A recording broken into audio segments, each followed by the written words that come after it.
Welcome to Gardening in Kentucky YouTube channel. Look, I have a bouquet of jalapenos. Spicy bouquet. This is my last jalapeno pepper harvest video for the year 2021. You might be wondering why I'm not in my garden. And the reason for that is because this is the source of my last harvest. I dug up my plant 2 days ago from my garden to protect it from the hard frost that we had.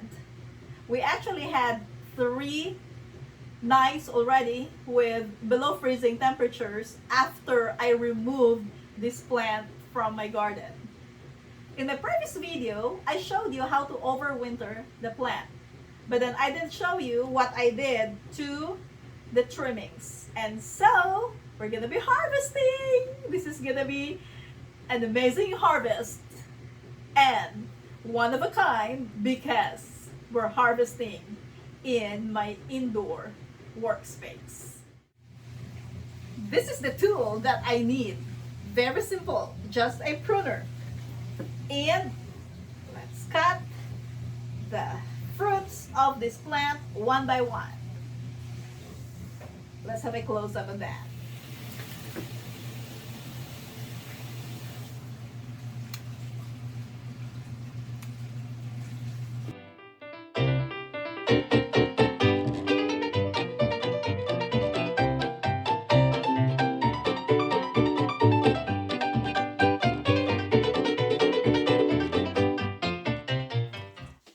This is actually not bad. 20 pieces of jalapeno peppers that I got from this plant. This is gonna go in my freezer. Oh, wait a minute. I need to make some salsa tomorrow. Whoo! If you enjoyed this video, click that like button and subscribe if you haven't already. Thank you for watching and see you in my next video.